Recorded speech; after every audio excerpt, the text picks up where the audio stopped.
सुप्रभात प्यारे बच्चों, आज हमने संजीवनी से पाठ 7 भ्रम का भूत कहानी का अध्ययन करेंगे। कहानी कुछ इस प्रकार से है बच्चों कि भोला नाम का एक बालक था जो पढ़ने लिखने में बहुत होशियार और माता पिता का आज्ञाकारी पुत्र था। वह हर समय हंसता रहता था। एक दिन भोला के मामा उनके घर आए और सभी के लिए पत्र पत्रिकाएं लाए। बच्चों, भोला ने भी पत्रिकाओं में भालू नानक की कविता और सांप नेवले का युद्ध जैसी कहानियाँ पढ़ी। भोला ने एक पत्रिका में भूत राजा की कहानी पढ़ी। यह कहानी उसको बहुत अच्छी लगी और भोला के दिमाग में भूत राजा चक्कर काटने लगा।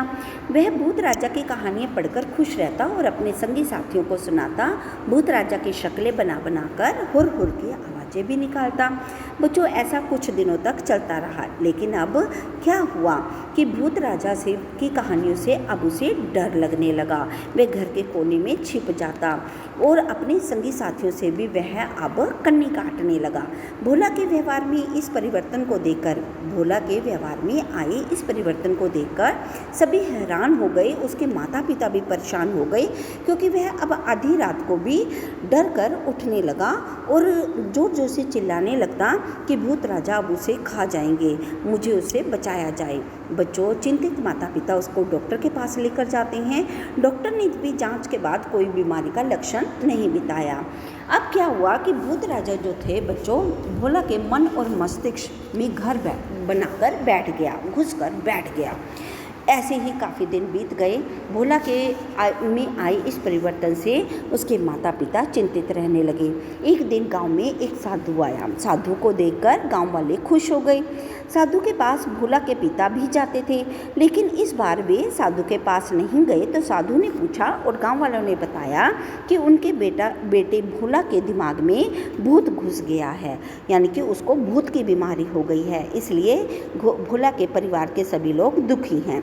अगले दिन बच्चों, साधु ने भोला के पिता को बुलाया और कहा कि हमें रात को 8 बजे पूजा के लिए 5 दिन तक दूध चाहिए और यह दूध कोई बड़ा नहीं बच्चा लेकर आएगा। सभी लोग मान जाते हैं। भोला के पिता चुपचाप बैठे रहते हैं। उसे चुप देखकर कहा कि हमारे लिए सिर्फ भोला ही दूध लेकर आएगा। बच्चों, 2 दिन तक तो भोला ठीक ठाक से दूध पहुंचाता रहा, लेकिन तीसरे दिन क्या हुआ, जब साधु के पास पहुंचा तो वह रोने लगा और दूध का बर्तन खाली था। साधु के पूछने पर उसने कहा कि रास्ते में मुझे भूत ने घेर लिया और लाख मना करने पर भी उसने मेरा सारा दूध पी लिया। भोला की यह बातें सुनकर साधु हंसने लगे और उसने कहा कि कोई बात नहीं, मैं तुम्हारे इस भूत को भगा दूंगा, लेकिन तुम्हें एक उपाय करना होगा कि जब तुम अगले दिन दूध लाओगे तो अपनी दोनों हथेलियों को तवे से अच्छी तरह काला कर लाना। रास्ते में तुम्हें भूत मिलेगा तो उसके चेहरे पर इस कालिज को मल देना। तो बच्चों, अगले दिन जब भोला दूध लेकर जा रहा था तो उसे भ्रम हुआ कि भूत उसका पीछा कर रहा है और दूध मांग रहा है। बच्चों, वह भूत से लड़ने लगा। दोनों गुत्थम गुत्था हो गए और गुत्थम गुत्था होने पर उसे ऐसा लगा कि भूत राजा भाग गया है। जब दूध लेकर भोला साधु के पास पहुंचा तो भोला की शक्ल देखकर साधु बाबा हंसने लगे। वे कुटिया में गए और एक शीशा लेकर आए और भोला के सामने रख दिया।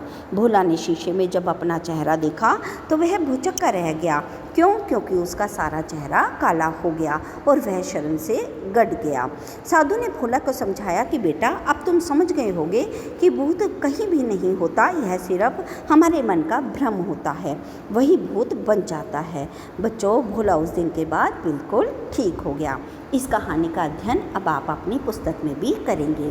तो चलिए अब हम करते हैं इस पाठ से संबंधित अभ्यास कार्य और शब्दार्थ। बच्चों, शब्दार्थ कुछ इस प्रकार से हैं: आज्ञाकारी, आज्ञा मानने वाला, मस्तिष्क, दिमाग, भ्रम, शक, परिवर्तन, बदलाव, कन्नी काटना, बच निकलना, भुचक्का, हैरान। अब चलते हैं अभ्यास कार्य पर। इस अभ्यास कार्य को आप अपनी पुस्तक में ही पेंसिल की सहायता से करेंगे।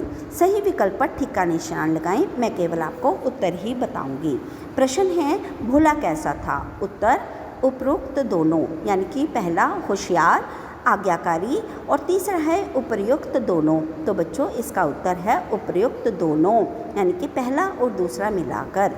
दूसरा है, भोला के मामा उसके लिए क्या लाए? उत्तर है पत्र पत्रिकाएं। बाद में भोला के मन मस्तिष्क में भूत, बच्चों उत्तर है घुसकर बैठ गया। और बेटा अगला प्रश्न है, तवे की काली कालिस किसके चेहरे पर लगी? उत्तर है भोला के चेहरे पर। सही और गलत का चिन्ह लगाएं। भोला भूत की हरकतें करके खुश होता था, ठीक। भोला अपने साथियों से कन्नी काटने लगा, ठीक। भोला के माता पिता चिंतित नहीं थे, गलत। भोला के पिता ने साधु के प्रस्ताव को मान लिया, ठीक। आगे चलते हैं पेज नंबर 39 पर, भाषा ज्ञान। बच्चों यहाँ पर कुछ ऊपर उदाहरण दिए गए हैं। इन उदाहरणों की सहायता से हम नीचे दिए गए वाक्यों में क्रिया शब्दों को रेखांकित करेंगे। इसे भी आप अपनी पुस्तक में ही करेंगे। क्रिया शब्द क्या होते हैं बच्चों? जो वाक्य के अंत में आते हैं। पहला है भोला पत्रिकाएं पाकर प्रसन्न हुआ, अंडरलाइन करें, प्रसन्न हुआ। भूत राजा चक्कर लगाने लगा, क्रिया शब्द है लगाने लगा। अब उसका मन पढ़ाई में ना लगता था, क्रिया शब्द है लगता था। और अंतिम है अब भूत कभी नहीं आएगा, क्रिया शब्द है आएगा। आगे चलते हैं बच्चों, बहुवचन शब्द बनाएं। भूत भूतों, कहानी कहानियाँ, हाथ हाथों, घर घरों, साधु साधुओं, हिचकी हिचकियाँ। आगे है बच्चों वाक्य परिवर्तन करें। पहला उदाहरण देखिए, भोला बहुत प्रसन्न हुआ, भोला बहुत प्रसन्न हो गया। बच्चों हमने इसी के उदाहरण सहित ही दूसरे वाक्यों को भी बदलना है। बालक सावधान हुआ, बालक सावधान हो गया। पिता दुखी हुआ, पिता दुखी हो गया। बच्चों कलम से इस कहानी के सार को आप स्वयं करेंगे। धन्यवाद।